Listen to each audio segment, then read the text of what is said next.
Hi everyone, today we're going to be covering how to make a classic big band arrangement. I'll be using the arrangement you're listening to at the moment as an example, which is an arrangement of the Christmas carol "O Come All Ye Faithful." As always, if you want to check it out, there is a link in the description.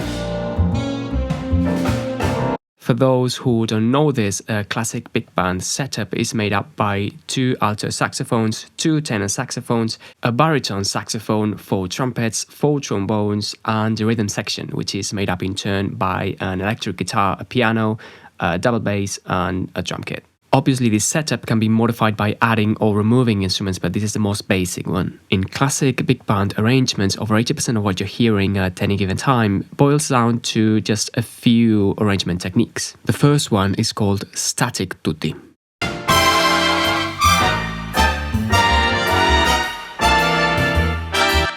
As you might have guessed, it is a technique that employs the whole ensemble and is used for static single chords. The way you work out the voicing is as follows. Starting with the trombones, the 4th trombone plays the root, which shouldn't go higher than a B1. The 3rd and 2nd trombones play the guide tones, which are the 3rd and 7th of the chord. This note should sit somewhere between a D1 and an E3.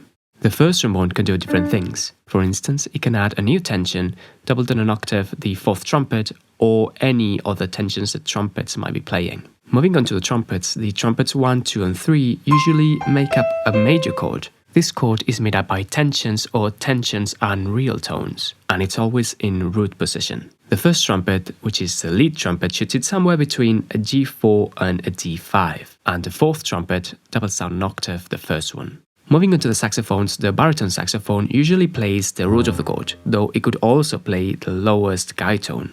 The tenor saxophones play the guide tones, and the alto one's main purpose is to bridge the gap between the trombones and the trumpets by adding new tensions or doubling pre-existing tensions from the brass. The second technique is called dynamic tutti. This technique also employs the whole ensemble, but in a more dynamic fashion. It's particularly useful if you want to thicken a melody that otherwise would be sitting on a single unmoving chord. The voicing for this technique works as follows. The lead trumpet plays the melody, whatever that is, and the 2nd, 3rd, and 4th are arranged in a close voicing. The notes they play depend solely on what the lead trumpet is playing. If the lead trumpet is playing a real tone, then they'll play the other real tones of the chord in turn. If the lead trumpet is not playing a real tone, then we've got 3 options. A dominant 7th chord, a diminished 7th chord, or a copy of the following chord, whatever that is, transported up or down half step. The diminished 7th chord is to be used when the lead trumpet is playing a note that belongs with the current scale and resolves by a 2nd major or minor. Conversely, if it is not part of the scale and resolves by a minor 2nd, we'll use a copy of the following chord as I described earlier. When it comes to the trombones, they basically double down an octave what the trumpets are playing.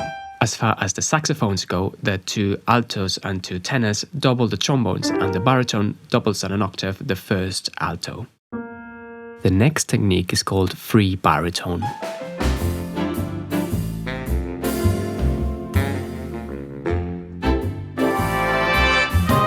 This technique kind of pitches rhythmically the baritone against all the other saxophones. The baritone plays the root of the chord as well as passing notes, and the other saxophones play the rest of the chord in a sort of close voicing around the middle register. The next technique is called comping.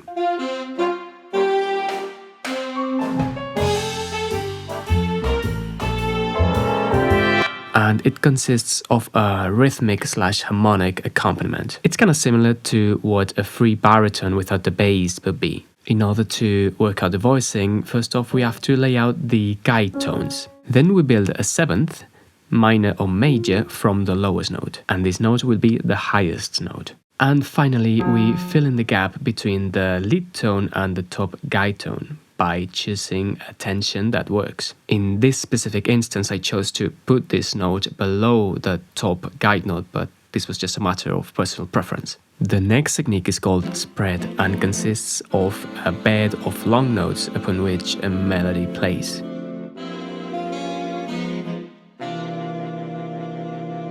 It's particularly useful in pieces with slow tempos. It's usually carried out by the saxophones, though it can also be used with the trombones and a combination of the two. The voicing is very straightforward. The baritone is in charge of the root, the tenor saxophones are in charge of the guide tones, and the altos do tensions and passing notes in order to bring chords together a bit better. It's very important for the altos to not go any higher than an A or B3, since they will be getting into the lead register, and remember that this is an accompaniment technique. Nevertheless, there is an exception for when this actually has to happen due to melodic reasons, in order to not break the internal balance of the spread, since there would be too much of a gap between certain tones. We can make the baritone play the first guide tone and build the rest of the spread from there. This is called a semispread, by the way. Then there's a technique that is a combination of a spread and comping.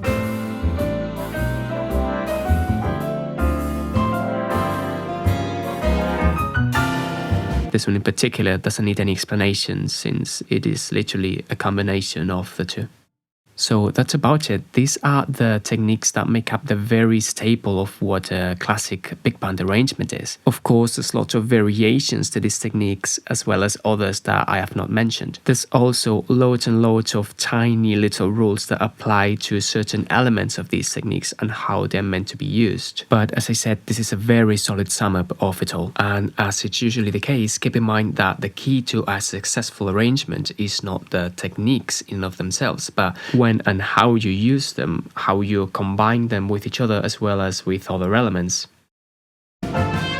So that's all for today. I hope you found this helpful, and as always, feel free to ask me anything in the comments. Cheers!